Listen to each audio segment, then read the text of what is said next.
Hello everybody, this is Kate at the Library of Whispers, and today I am reading to you Chapter 2 from Agatha Christie's The Body in the Library.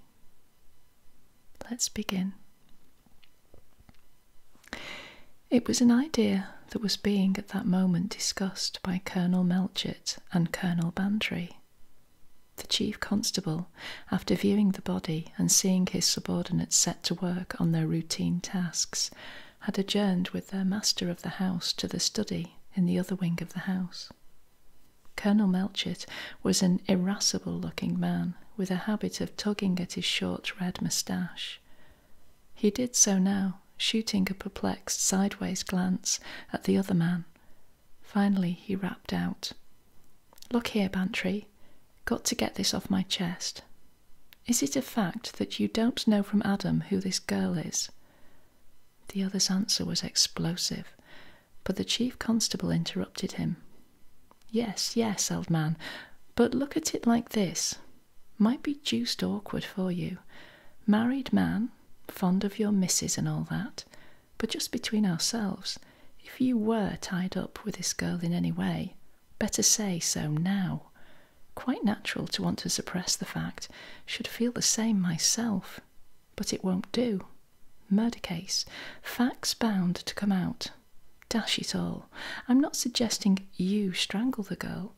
Not the sort of thing you'd do, I know that. But after all, she came here, to this house. Put it she broke in and was waiting to see you, and some bloke or other followed her down and did her in. Possible, you know. See what I mean? Damn it all, Melchett. I tell you, I've never set eyes on that girl in my life. I'm not that sort of man. That's all right then. Shouldn't blame you, you know. Man of the world. Still, if you say so. Question is, what was she doing down here? She doesn't come from these parts. That's quite certain. The whole thing's a nightmare, fumed the angry master of the house. The point is, old man, what was she doing in your library? How should I know? I didn't ask her here. No, but she came here all the same. Looks as though she wanted to see you. You haven't had any odd letters or anything. No, I haven't. Colonel Melchett inquired delicately, "What were you doing yourself last night?" "I went to the meeting of the Conservative Association, 9 o'clock at Much Benham." "And you got home when?" "I left Much Benham just after 10. Had a bit of trouble on the way home. Had to change a wheel. I got back at 11:15. You didn't go into the library?" "No." "Pity." "I was tired. I went straight up to bed." "Anyone waiting up for you?" "No. I always take the latchkey. Lorimer goes to bed at 11, unless I give orders to the contrary." "Who shuts up the library?" "Lorimer, usually about 7:30, this time of year." "Would he go in there again during the evening?" "Not without my being out. He left the tray with whisky and glasses in the hall." "I see. What about your wife?" "I don't know. She was in bed when I got home and fast asleep. She may have sat in the library yesterday evening or in the drawing-room. I forgot to ask her." "Oh, well, we shall soon know all the details, of course. It's possible one of the servants may be concerned." "Eh?" Colonel Bantry shook his head. "I don't believe it. They're all a most respectable lot. We've had 'em for years." Melchett agreed. "Yes, it doesn't seem likely that they're mixed up in it. Looks more as though the girl came down from town, perhaps with some young fellow. Though why they wanted to break into the house—" Bantry interrupted. "London. That's more like it. We don't have things going on down here, at least. Well, what is it?" "Upon my word," exploded Colonel Bantry. "Basil Blake." "Who's he?" "Young fellow connected with the film industry. Poisonous young brute. My wife sticks up for him because she was at school with his mother. But of all the decadent, useless young jackanapes, once he's behind kicked. He's taken that cottage on the Lancham Road, you know. Ghastly modern bit of building. He has parties there, shrieking, noisy crowds, and he has girls down for the weekend. Girls? Yes, there was one last week, one of those platinum blondes. The Colonel's jaw dropped. A platinum blonde, eh? Said Melchett, reflectively. Yes, I say, Melchett, you don't think... The Chief Constable said briskly, It's a possibility. It accounts for a girl of this type being in St. Mary Mead. I think I'll run along and have a word with this young fellow. Blake. What did you say his name was? Blake. Basil Blake. Will he be at home? Do you know? Let me see. What's today? Saturday. Usually gets here sometimes Saturday morning. Melchett said grimly, We'll see if we can find him. Basil Blake's cottage, which consisted of all modern conveniences enclosed in a hideous shell of half timbering and sham Tudor, was known to the postal authorities and to William Booker, builder, as Chatsworth, to Basil and his friends as the period piece, and to the village of St. Mary Mead at large as Mr. Booker's new house.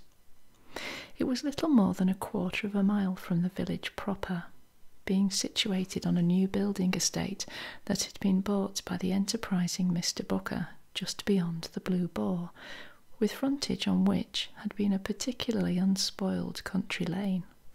Gossington Hall was about a mile farther on along the same road. Lively interest had been aroused in St. Mary Mead when news went round that Mr. Booker's new house had been bought by a film star. Eager watch was kept for the first appearance of the legendary creature in the village, and it may be said that as far as appearances went, Basil Blake was all that could be asked for. Little by little, however, the real facts leaked out. Basil Blake was not a film star, not even a film actor. He was a very junior person, rejoicing in the title of about 15th in the list of those responsible for set decorations at Lemville Studios, headquarters of British New Era films. The village maidens lost interest, and the ruling class of censorious spinsters took exception to Basil Blake's way of life.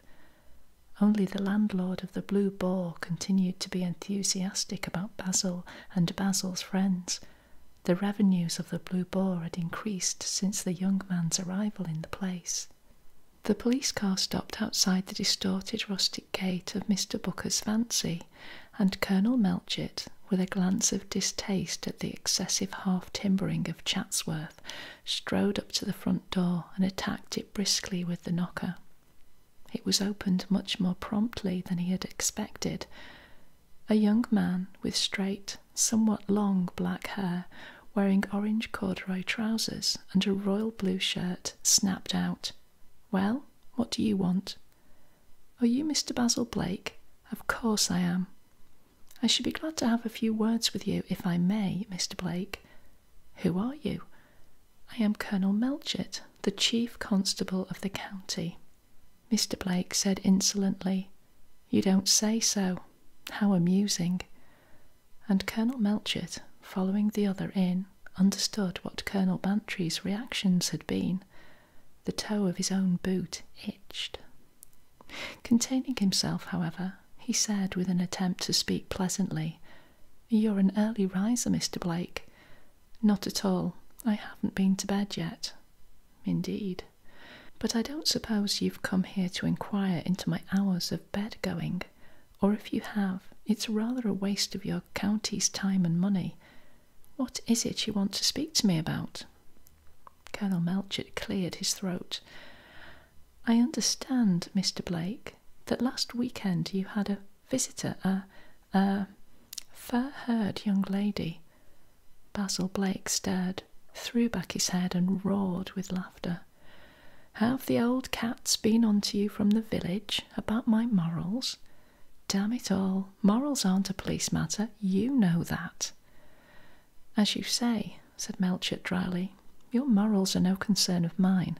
I have come to you because the body of a fair-haired young woman of slightly, exotic appearance has been found murdered. Struth, Blake stared at him. Where? In the library at Gossington Hall. At Gossington? At old Bantry's? I say, that's pretty rich. Old Bantry? The dirty old man. Colonel Melchett went very red in the face. He said sharply through the renewed mirth of the young man opposite him, Kindly control your tongue, sir. I came to ask you if you can throw any light on this business. You've come round to ask me if I've missed a blonde. Is that it? Why should... Hello? Hello, what's this? A car had drawn up outside with a scream of brakes. Out of it tumbled a young woman dressed in flapping black and white pyjamas. She had scarlet lips, blackened eyelashes, and a platinum blonde head. She strode up to the door, flung it open, and exclaimed angrily, "Why did you run out on me, you brute?" Basil Blake had risen. "So there you are. Why shouldn't I leave you? I told you to clear out and you wouldn't. Why the hell should I? Because you told me to. I was enjoying myself." "Yes, with that filthy brute Rosenberg. You know what he's like. You were jealous, that's all. Don't flatter yourself. I hate to see a girl I like who can't hold her drink and lets a disgusting Central European pour her about. That's a damned lie. You were drinking pretty hard yourself and going on with the black-haired Spanish bitch. If I take you to a party, I expect you to be able to behave yourself. And I refuse to be dictated to, and that's that. You said we'd go to the party and come on down here afterwards. I'm not going to leave a party before I am ready to leave it. No, and that's why I left you flat. I was ready to come down here, and I came. I don't hang round waiting for any fool of a woman." "Sweet, polite person you are. You seem to have followed me down all right. I wanted to tell you what I thought of you. If you think you can boss me, my girl, you're wrong. And if you think you can order me about, you can think again." They glared at each other. It was at this moment that Colonel Melchett seized his opportunity and cleared his throat loudly. Basil Blake swung round on him. "Hello, I forgot you were here. About time you took yourself off, isn't it? Let me introduce you. Dinah Lee, Colonel Blimp of the County Police. And now, Colonel, that you've seen my blonde is alive and in good condition, perhaps you'll get on with the good work concerning old Bantry's little bit of fluff. Good morning." Colonel Melchett said, "I advise you to keep a civil tongue in your head, young man, or you'll let yourself in for trouble," and stumped out, his face red and wrathful. And that ends chapter 2. This has been Kate at the Library of Whispers, saying I shall see you very soon. Bye-bye for now. Bye-bye.